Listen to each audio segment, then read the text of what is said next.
Morning. This is Dallas Sports 1977 coming to you here in Southwood in Tallahassee, Florida. The subject of the day, we're going to talk about the Hall of Fame game. We're going to talk about the Pittsburgh Steelers and the Dallas Cowboys. It's one of the greatest rivalries that ever been assembled. Both teams were in the same conference back in 1960. In 1960, when the Dallas Cowboys was created and was formed by the owners of the Dallas Cowboys, and when the NFL allowed the Dallas Cowboys to come into the league, and the Washington Redskins tried to prevent that, where the owner of the Washington Redskins, which is a Washington football team owner, his name's something Marshall on his first name, he tried to prevent the Dallas Cowboys from coming into the league. And so the owners of the Dallas Cowboys bought the rights to the Hail to the Redskins fight song. So they eventually gave in and allowed them to come into the league. And so, and during that same time, Dallas, the commissioner of the league was Pete Rozelle. And he decided that he didn't want to give Dallas. Dallas did not have a draft. They was given they had, I don't know how many teams it was back then. Might have been about it was less than 31. It was less than 32 teams. Might have been about 20 teams or something like that, or 25 teams, whatever the number was. They gave them players off every team. Where it can add up to how many they needed to have a football team, and they were the worst players off each team. Well, the Dallas Cowboys played in the I'm gonna stand right here and talk for a minute. The Dallas Cowboys played in the Cotton Bowl in Dallas, Texas, where Oklahoma and Texas Longhorns played during their fair and everything, and during that game between the Red River rivalry. Well, at that time, Dallas was a team where I believe they had I think it was 6 straight years losing season or something like that, and so the owners of the Dallas Cowboys decided, well, we need to do better than this. We need to win some games. We need to get some fans in here. We need to have some excitement, and they were getting that done. Well, the rival at that time were the Pittsburgh Steelers. And the Pittsburgh Steelers they had been in the leagues, but since the probably 40s, I would say. I haven't looked it up yet, but they've been in the league since either the 30s, the late 30s, or the 1940s. And they had never been in the thing. And so they became the Dallas Cowboys rival, and they was in the same conference with us, with the Cleveland Browns and the Baltimore Colts. Well, the NFL decided, well, we'll let them stand for a little while. Then after that, they decided, let's take them out of this league and put them in the AFC, and everything else was history. They still was rivals and everything. They still was rivals, but they ended up being rivals.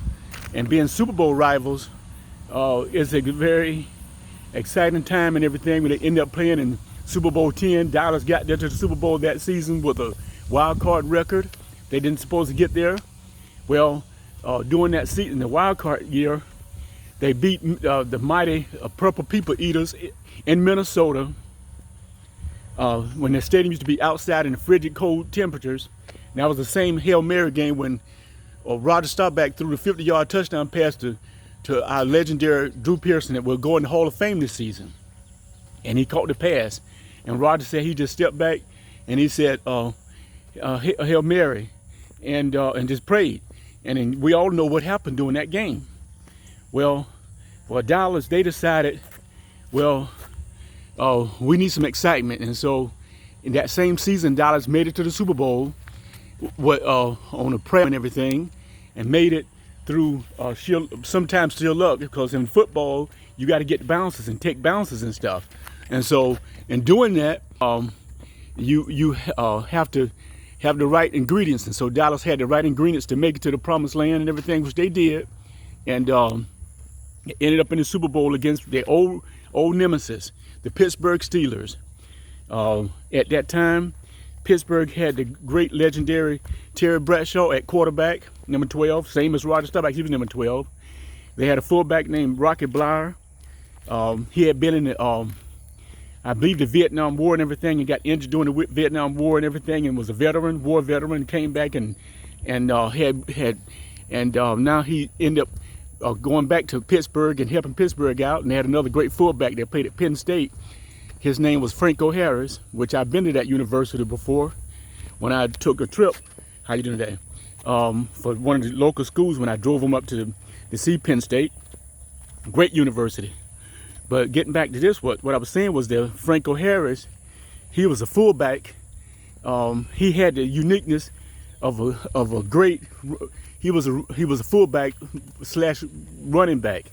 Had great power, great eye and see how to do things and stuff and how to maneuver. And he was a powerful, and he had that great breakaway speed for somebody as big as he was.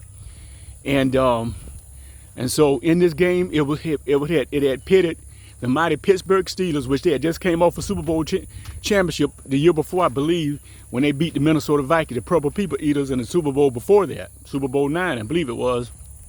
So this was Super Bowl 10, held down in the Orange Bowl in Miami, and we all know where that's at. That's my Florida State Seminoles' old rivals, the Miami Hurricanes Stadium, down in where the Miami Dolphins play at. And so Dallas came in the game and everything.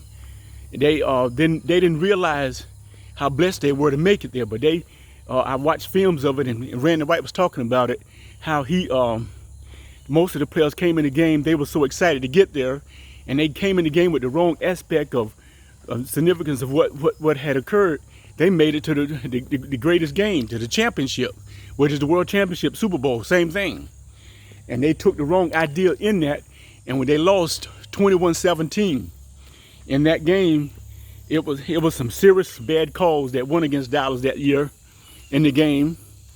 And so I really do believe that, even though I'm not trying to be biased because I'm a Dallas Cowboy fan, but I'm just speaking from experience, because I was for 9 seasons, I was a high school football official, line judge and linesman, and you have to know the technique, learn how to do that and everything. And most people that be officials, most of them are either been a football player or played football or coached the game, which I've done all both.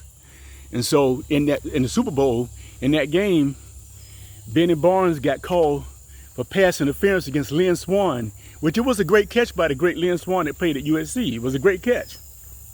And but you can see clearly where Lynn Swann pushed off, took his left arm, and he get leverage. He pushed off and to get leverage, which he did. He got leverage against Benny Barnes to push off, and their legs got tangled up. And when their legs got tangled up, he made the catch and everything. He made the catch, and after making the catch, he got called for pass interference in the game and everything.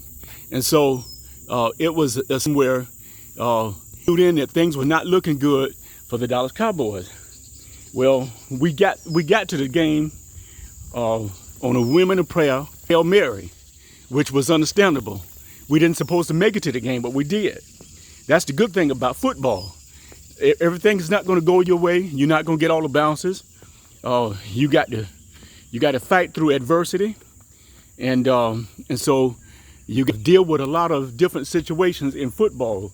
Every game's not going to go the same.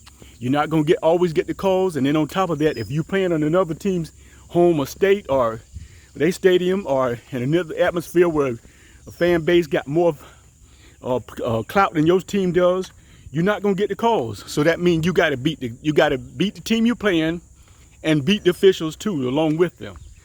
And so that's what Dallas was dealing with. And so it was a northern team from Pennsylvania, which is the old Dallas Cowboy rival, and the team from the southwest area of the United States, which is Texas, which is the Dallas Cowboys. And so when they came in the game, they wasn't given a chance to win. How you doing, ladies? Good morning. Good morning. They wasn't given a chance to win at all. So they put up a great fight, and it was a great Super Bowl. And at that time, I was